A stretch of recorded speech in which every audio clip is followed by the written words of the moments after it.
தலைப்பீட மாணவர் ஒன்றியம் என்ற வகையிலும் பெரும்பாலும் தமிழ் மக்களுடைய நிலை என்ற வகையிலும் எந்த ஒரு நாடும் எங்களுக்கு எதிரி நாடும் அல்ல, நட்பு நாடும் அல்ல என்பதுதான் எங்களுடைய தத்துவமாக இருக்க வேண்டும். அதில் நாங்கள் மிக 100% தெளிவாக இருக்கின்றோம். தமிழ் மக்களினை பொறுத்தவரையில் தமிழ் மக்கள் கிட்டத்தட்ட ஒரு நூற்றாண்டு காலமாக கட்டமைக்கப்பட்ட இனப்படுகொலைக்கு உள்ளாக்கப்பட்டு வருகின்றார்கள். இந்த கட்டமைக்கப்பட்ட இனப்படுகொலை என்பது வெறுமனே உயிர் ரீதியாக மாத்திரமல்ல, பண்பாடு ரீதியாக, கலாச்சார ரீதியாக, வாழ்வியல் ரீதியாக, பொருளாதார ரீதியாக, சமூக ரீதியாக ஒவ்வொரு விடயத்திலும் தமிழ் மக்கள் கட்டமைக்கப்பட்டு இனப்படுகொலை செய்து வருகின்றார்கள். இந்த இனப்படுகொலை செய்வது அரசாங்கங்களான் என்று கூறுவது எங்களுடைய மிகப்பெரிய பிழை. ஒரு அரசியல் துறை மாணவனாக நான் மிக தெளிவாக சொல்கின்றேன். இன்று சீன தூதுவர் அவர்கள் சொன்ன ஒரு விஷயத்துக்கு நாங்கள் அவருக்கு ஒரு சின்ன ஒரு தெளிவுபடத்தில் சொல்கின்றோம்.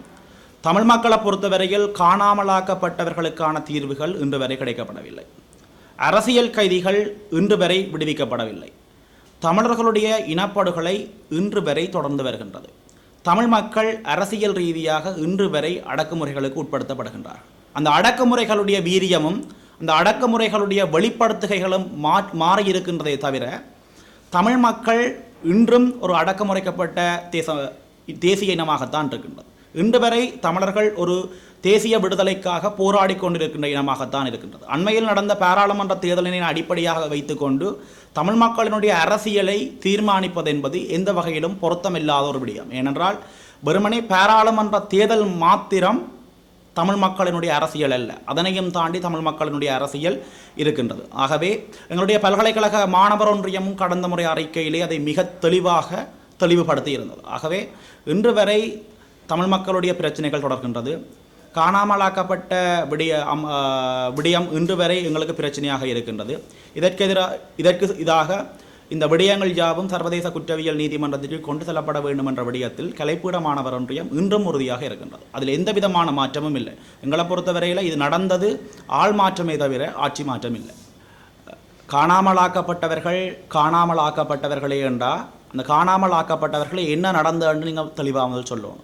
இது என்னடா நான் கலைப்பீட மாணவர் ஒன்றியத்தை தாண்டி ஒரு சமூகத்தில் பொறுப்புள்ள ஒரு மனிதராக இதுக்கு பதில் சொல்கிறேன்.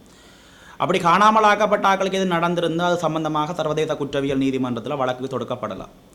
வழக்கு தொடுக்கப்பட்டால் சர்வதேச குற்றவியல் நீதிமன்றத்தில் குற்றவாளிகள் யாவும் கூண்டில் ஏற்றப்படலாம். கலைப்பீட மாணவர் ஒன்றியம் சமூகத்தோடு இணைஞ்சு செயற்படுவதற்கு மிக மிக விருப்பப்படுகின்றது.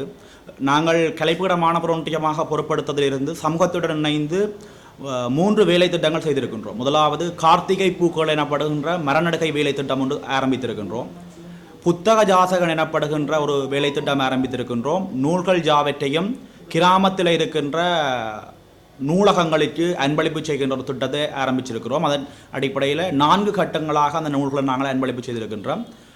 இதில் எங்களுடைய விரிவுரையாளர்கள், எங்களுடைய பீடாதிபதி என கலைப்பீட மாணவர்கள் என்று நிறைய பேரில் பங்காற்றி கொண்டிருக்கிறோம். அது தவிர இன்றைக்கு சமூகத்தில் வெள்ள அனர்த்தங்கள் ஏற்படைக்க கலைப்பீட மாணவர் ஒன்றியம் முதற்கட்டமாக மாணவர்களுடைய பிரச்சனைகளை கையில் எடுத்திருக்கின்றது.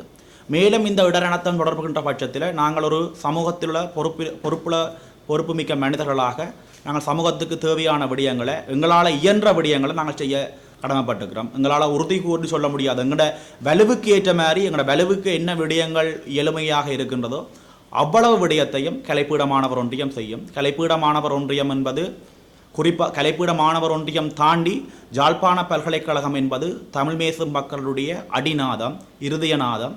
அந்த கடமையை யாழ்ப்பாண பல்கலைக்கழகம் கலைப்பீட மாணவர் ஒன்றியம் தொடர்ந்து செய்யும்.